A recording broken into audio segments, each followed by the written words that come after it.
How many times per season do you walk to your mineral site to check it, replace it, or refill it? And how many mature bucks have you educated out of daylight activity by depositing scent on every one of those trips? That question changed how I think about mineral attraction entirely. I was running 4 commercial mineral blocks on a lease in the southwest Missouri Ozarks, replacing each one every 5 to 6 weeks when rain dissolved them, and checking them every 2 weeks to see if they needed topping off. That is 8 to 10 visits per site per season, 4 sites, roughly 35 to 40 boots-on-the-ground trips through my best hunting areas between May and November. Every trip deposited human scent. Every trip left boot tracks in the trail. And every trip told every mature buck on the property exactly which stumps, which trails, and which stands to avoid during daylight. I was spending $280 a year on mineral blocks, and then personally destroying the value of those blocks by visiting them so often that the deer only used them at 2 a.m. when my scent had faded. The mineral was working. My maintenance schedule was canceling it out. I looked at my trail camera data from that season, and 92% of mature buck photos at my mineral sites were between midnight and 4 a.m. 92%.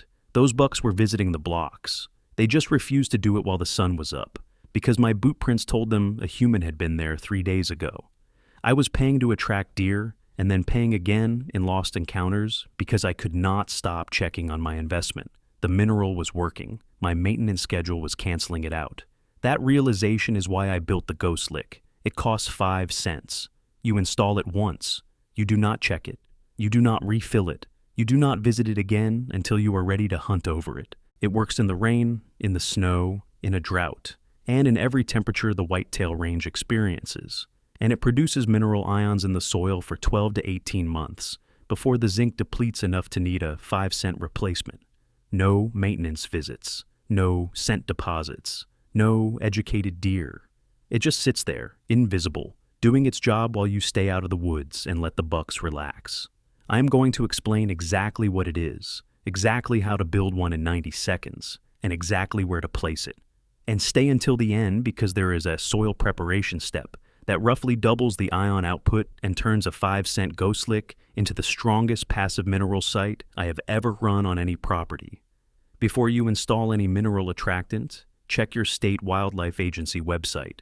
Mineral deposits in soil are classified as bait in several states and restricted in CWD management zones. What is legal in Missouri may get you a citation in Michigan. 5 minutes of research protects your tag. The Ghost Lick is 2 metals and 1 nail. A pre-1982 U.S. penny, which is 95% copper, and a galvanized nail, which is a steel nail coated in zinc. The nail goes through the penny and into the stump. That is the entire assembly. Copper touches zinc, moisture from rain, dew, or soil humidity bridges the 2 metals. This is the same electrochemical reaction that makes a car battery work, and the same reaction that causes a galvanized fence post to corrode over decades. And the electrochemical reaction between them releases copper ions and zinc ions into the wood and surrounding soil continuously as long as moisture is present. The name Ghost Lick comes from the fact that it looks like nothing, a penny nailed to a stump.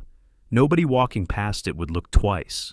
There is no bag of mineral powder, no block melting in the rain, no orange salt residue on the ground that screams somebody is hunting here.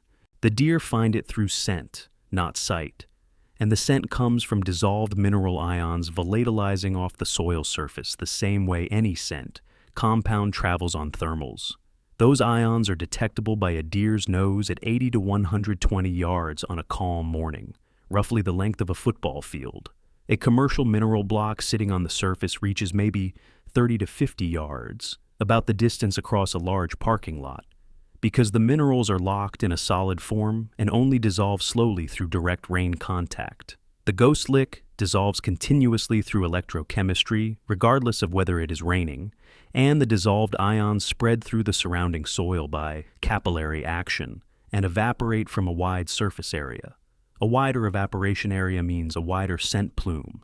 A wider scent plume means deer detect it from further away. The range difference between a surface block and a galvanic site is the difference between whispering across a room and talking across a parking lot. Same message, different reach. The reason this matters more than most hunters realize is that a mineral site deer cannot detect until they are within 40 yards is a site that only serves deer already on that trail. A mineral site detectable from 100 yards pulls deer off parallel trails they would otherwise walk without ever knowing the site existed. The 60-yard difference in detection range is the difference between seeing the 3 deer that already pass your stump and seeing the 8 deer that pass within 100 yards of it on adjacent trails. I did not understand this until I ran a Browning Trail camera test on a property in northern Michigan, USA. 2 stumps 80 yards apart on the same ridge. One got a standard mineral block, the other got a ghost lick. The mineral block stump averaged roughly 12 deer photos per week across 4 weeks. The ghost lick stump averaged roughly 28, same ridge, same elevation, same timber type, same 4-week period. The ghost lick was pulling deer from trails the mineral block could not reach. Deer that had been walking a parallel trail 70 yards from the block stump for weeks without deviating suddenly started diverting to the ghost lick stump. The Browning camera on the parallel trail confirmed the shift. Traffic on that trail dropped by roughly a third during the test period because deer were cutting off the trail early to visit the galvanic site. That data convinced me to stop buying blocks entirely. One test on one property is not proof of anything, and I want to be clear about that. But it matched what I was seeing on 2 other properties, and it matched reports from a thread on the Rockslide forum, where 3 different hunters tested galvanic setups against commercial blocks and reported similar ratios. The consistency across multiple tests in different states is what gives me confidence, not any single data point. I want to be transparent about the limits of my testing. I am one guy with a notebook and some cameras. I do not have a research budget or a controlled study design. But when the same pattern shows up on a ridge in Michigan, a creek bottom in Missouri, and a pine flat in North Carolina from 3 different hunters running the same setup, the probability that all of us got lucky starts to feel slim. Everything in this video, plus 60 more field-tested techniques, is in the Buck Hunter's Bible. 90 pages of deer behavior science, scent control, scouting methods, stand placement, and rut phase tactics with a quick reference card you can take to the stand. Link in the description below, QR code on screen. Building the ghost lick takes about 90 seconds. You need 1 pre-1982 copper penny. Check the date on the penny. Anything 1981 or older is 95% copper. Anything 1983 or newer is zinc with a thin copper plating, which reverses the reaction and produces a weaker result. The 1982 pennies are tricky because both compositions were minted that year. So, skip 1982 entirely and grab a 1979 or older penny to be safe. You also need 1 galvanized nail, 3 to 4 inches long, roughly the length of your index finger. Galvanized means the steel is coated in zinc, and that zinc coating is the mineral source that dissolves into the soil. A box of galvanized nails costs $4 at any hardware store and contains enough nails for 50 to 60 ghost lick sites. Place the penny flat against the cut face of a stump or the side of a downed log. Drive the galvanized nail through the center of the penny into the wood. 1 hit to start it, 2 hits to seat it. Done. The penny is now in direct metal-to-metal contact with the zinc coating on the nail. The wood holds moisture against both metals, and the electrochemical reaction begins the next time it rains, or the morning dew forms. You do not need to bury it in the ground. The stump or log does the moisture work for you. The wood grain acts as a wick that draws moisture from the soil up through the stump and across the metal surfaces. A stump that has been cut for a year or more has a soft, punky surface layer that absorbs and holds moisture the way a sponge holds water. That moisture bridge is what keeps the reaction running between rain events. On a punky stump in the northern Michigan UP, I measured continuous moisture contact for 12 to 14 days between rain events during September and October. On a fresh-cut stump with hard, dense wood, moisture retention dropped to 3 to 4 days. Punky stumps outperform fresh ones by a wide margin. If you only have fresh, hard stumps on your property, you can accelerate the punky process by drilling 3 or 4 holes in the stump face with a 3/8 inch drill bit about the width of a pencil before nailing in the penny. The holes allow moisture to penetrate deeper into the wood and create channels that wick water to the metal surfaces. A buddy in the Ozarks does this on every fresh stump and says it cuts the initial response time from roughly 2 weeks to under a week. I have not tested it enough to verify that timeline, but the logic is sound. More moisture channels mean faster moisture contact, which means faster ion production. If your property was logged 2 to 5 years ago, you have ideal stumps everywhere. Placement follows the same rules as any mineral site, 15 to 25 yards from your stand, roughly the distance from the pitcher's mound to home plate, close enough for a clean shot on a deer standing at the stump, far enough that a deer approaching from downwind does not walk through your scent column on the way in. If you are a scent blocker or Tinks user, the Ghost Lick integrates with whatever scent control system you already run. It does not compete with your scent strategy. It complements it. Downwind of your stand on the prevailing wind, so deer approaching from downwind do not cross your scent column before reaching the lick.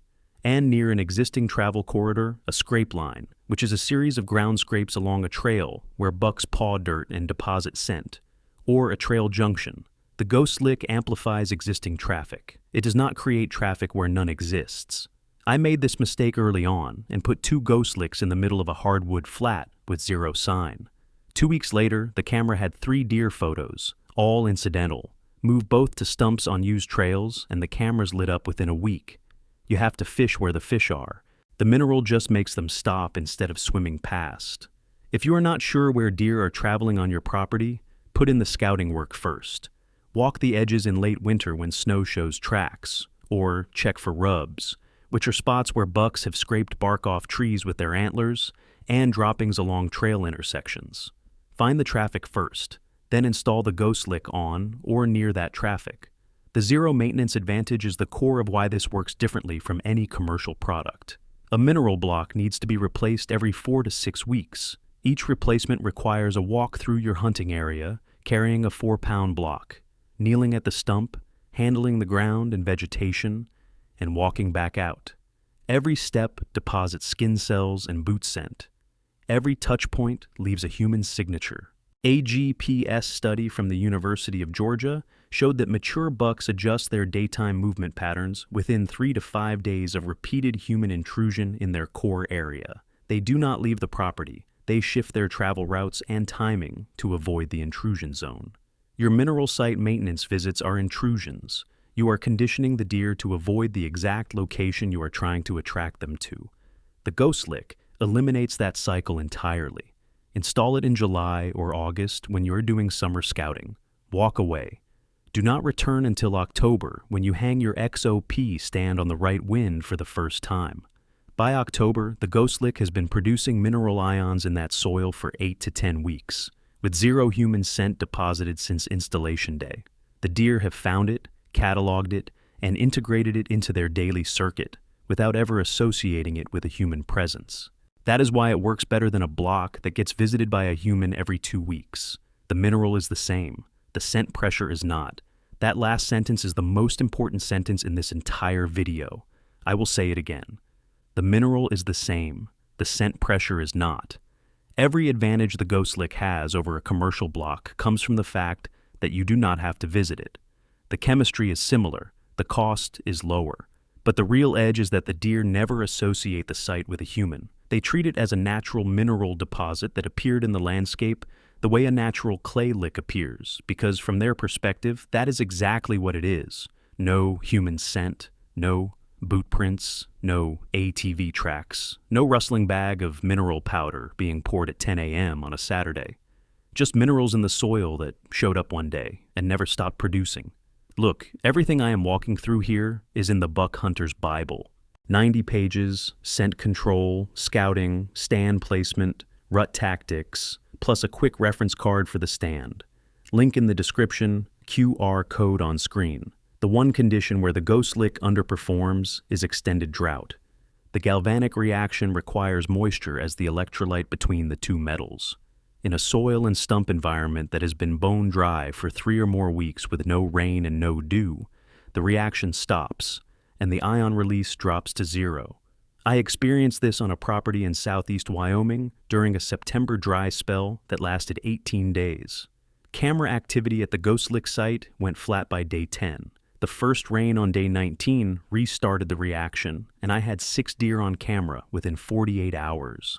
The deer had memorized the location during the wet period and came back to check it as soon as conditions allowed. That tells me something important about how deer catalog mineral sources. They do not forget a mineral site just because it goes quiet for 2 weeks. The location becomes a permanent waypoint in their daily route. They check it periodically the same way they check natural clay licks and burn sites, even when those sites are temporarily inactive. The deer remembered the location. They just could not detect it while the soil was dry. If you hunt in arid country where extended dry spells are normal, the Ghost Lick is less reliable than it is in the humid east. For properties east of the 100th meridian, which is where the majority of whitetail hunting happens, morning dew alone is usually enough to sustain the reaction between rain events. The soil preparation trick I promised at the beginning is this. Before you nail the penny into the stump, sprinkle about a teaspoon of coarse rock salt, roughly a pinch between 3 fingers, into the nail hole and around the base of the penny on the stump face. The salt dissolves in the first rain and saturates the stump wood with sodium chloride, which is a dramatically better electrolyte than plain water. Salt water conducts electricity roughly 100 times more efficiently than fresh water.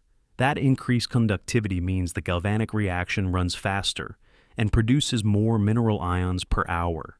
In my testing, the salted Ghost Lick pulled roughly double the camera traffic of the unsalted version on the same property in the southwest Missouri Ozarks. 2 stumps on the same creek bottom, 40 yards apart. Unsalted stump, 14 visits over 3 weeks. Salted stump, 33 visits over the same 3 weeks. Same penny, same nail, same weather. The salt also adds a sodium attractant on top of the copper and zinc ions.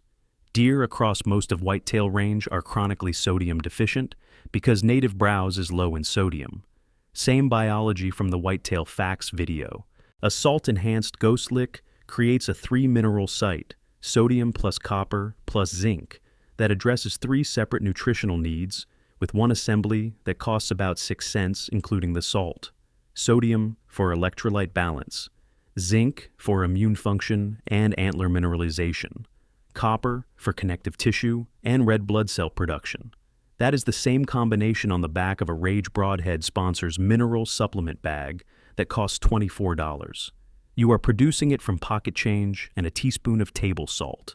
The commercial mineral supplement that provides the same 3 minerals costs $22 to $28 per bag and dissolves in the first heavy rain.